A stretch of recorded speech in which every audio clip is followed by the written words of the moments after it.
E aí, galerinha do oitavo ano, como é que vocês estão? Hoje nós vamos falar aí sobre dois momentos históricos importantes, marcados pela Inconfidência Mineira e a Conjuração Baiana, dois movimentos que buscavam a independência dessas regiões, ok? Beleza, então vamos começar só para fazer justiça aqui. Esse slide que eu estou usando aqui, ó, não foi eu que fiz, tá? Os outros foi eu, mas esse aqui eu peguei desse site SlideShare aí para fazer justiça a quem fez, né? O trabalho todo, só que muito bom esse material que fizeram e eu quis aproveitá-lo, não fiz outro. Ok, beleza? Então vamos começar aqui só para deixar isso bem claro, né? Vamos começar então falando sobre o que aconteceu, como era o contexto ali de Minas Gerais, para a gente entender o que estava acontecendo, tudo bem? Bom, quando a rainha Dona Maria ela chegou ao poder, né, em Portugal, foi decretada então a proibição de fabricação de manufaturas no Brasil.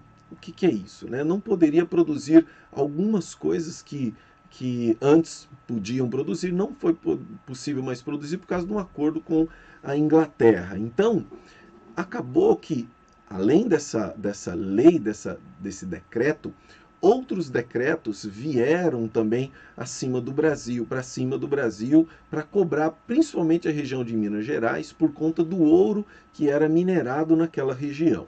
Mas o grande problema é que esse imposto do ouro, que era chamado quinto, era cerca de 20% de toda a produção. Nem sempre os mineiros estavam mandando para lá, né? O pessoal de Minas Gerais não estava mandando, o Brasil não estava enviando. E desviando muito ouro, muita roubalheira, corrupção mesmo, desviando o ouro. Você já ouviu falar na história do santo do pau oco? Então, quer dizer, em imagens de santos, eles escondiam ouro para não pagar o imposto, para não mandar o imposto, os 20% para Portugal. E aí, Portugal decretou a tal da derrama. O que era derrama? Caso Portugal, o Brasil não enviasse esses 20%, a quantia que faltasse, eles vinham aqui para tomar, o representante do governo, então, entrava nas casas e tomava tudo que fosse valioso até dar o valor que eles queriam que desse. A derrama, na verdade, nunca aconteceu, mas existia a lei, existia a ameaça. Diante dessa ameaça, aqueles que formavam as elites de Minas Gerais, então começaram a premeditar, a preparar então uma espécie de um movimento que queria romper com Portugal. Então, só para a gente imaginar, a Inconfidência Mineira não foi uma revolta, não foi uma revolução, foram algumas ideias, algumas conversas que eles tiveram, alguns planos que eles traçaram, que um grupo traçou junto para poder implantar aí esse processo que daria a independência a Minas Gerais, ok? E aí então esses rebeldes, eles estavam rebeldes entre aspas, né? Porque na verdade eles queriam só se livrar não só de pagar o imposto, mas como de dívidas que eles tinham para com Portugal. E aí então as ideias iluministas elas foram muito adotadas nesse momento, né, de dizer que nós queremos liberdade, queremos igualdade, queremos um país livre, tudo conversa fiada, né? Eles queriam liberdade para eles em relação a Portugal, tanto que não defendiam o fim da escravidão. Então eles pensavam e foram influenciados por essas ideias iluministas. Também, claro, pelas ideias de independência que vinham dos Estados Unidos. Os Estados Unidos já haviam proclamado a sua independência ali recentemente e eles também estavam nesse processo, tentando, opa, a gente pode ser independente.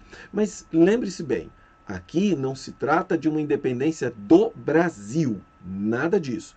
Independência de Minas Gerais. Independência de Minas Gerais é o que eles queriam. Tá bom? Então, o que eles queriam era esse processo de emancipação.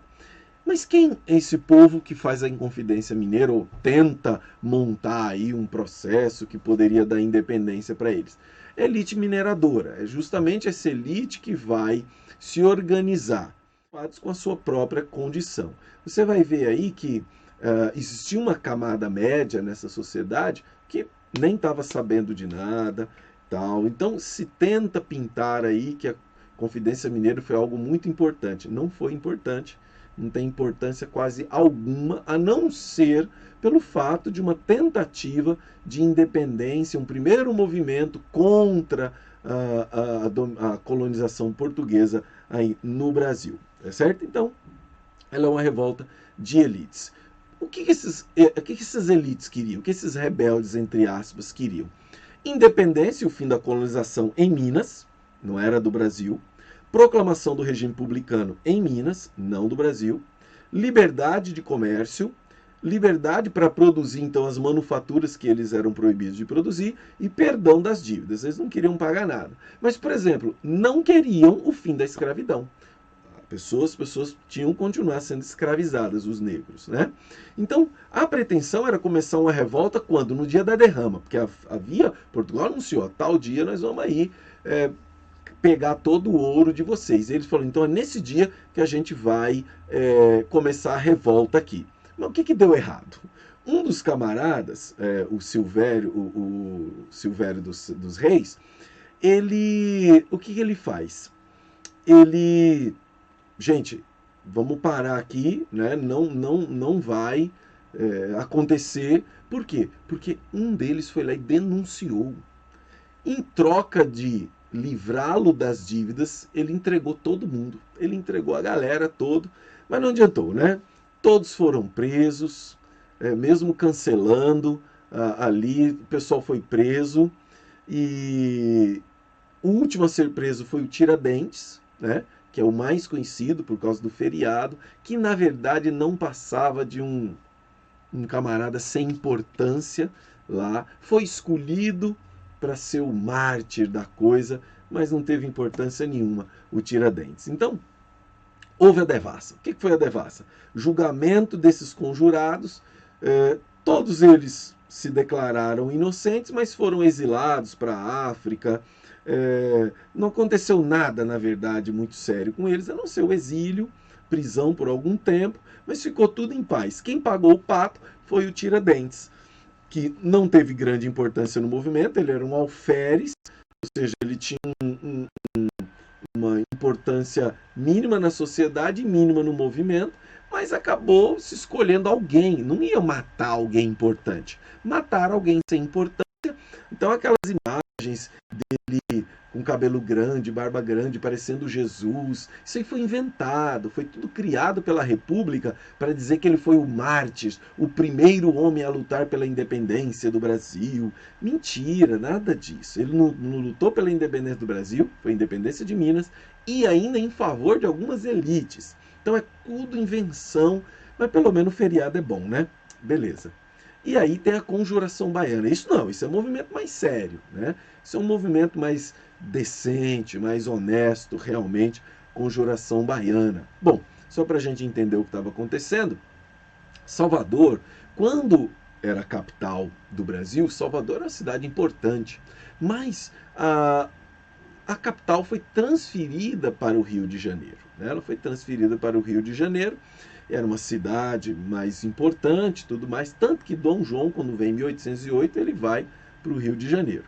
Então, muitos impostos eram cobrados na Bahia das pessoas, como toda a colônia, e aí começaram alguns processos também de altas de preços, exploração ainda maior dos trabalhadores. E aí, quando aconteceu as revoltas pela independência lá na América Central, que a gente já estudou, por exemplo, no Haiti, que era uma grande produtora, hoje é Haiti, né, antes Ilha de São Domingo, que era uma grande produtora de açúcar, encareceu muito o preço do açúcar.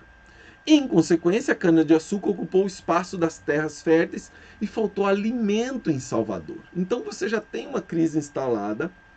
E aí, como precisava produzir muito açúcar na Bahia, gente, vamos pegar todas as terras possíveis e vamos plantar açúcar.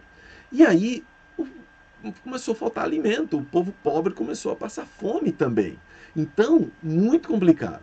E aí eles se apropriaram de quê? Das ideias iluministas e já da influência das ideias da Revolução Francesa, que já estava acontecendo, aliás, estava quase para terminar já lá na França, e essas independências dos Estados Unidos, por exemplo, a independência de tudo aí que vai acontecendo,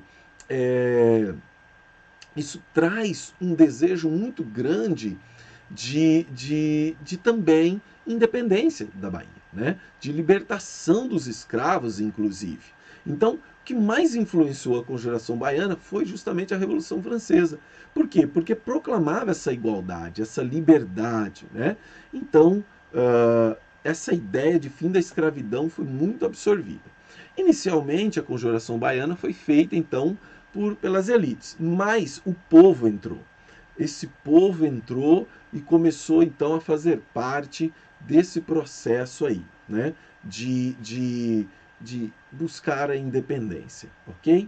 E aí esses cavaleiros da luz serão importantes, essa sociedade secreta, maçônica, vai ser importante nesse momento, mas os escravos, ex-escravos, mulatos, eles entram no movimento. E aí a Conjuração Baiana se torna um movimento popular, diferente da Inconfidência Mineira, que era um movimento de elite, a Conjuração Baiana era um movimento mais popular, ok?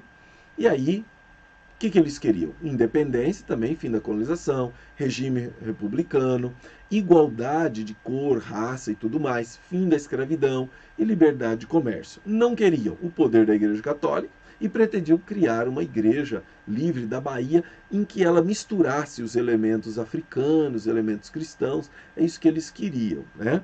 E aí, então, em 12 de agosto de 1798, a cidade amanheceu repleta de boletins revolucionários que anunciavam o início da revolta. Logo em seguida, eles foram presos, julgados, condenados em menos de um ano.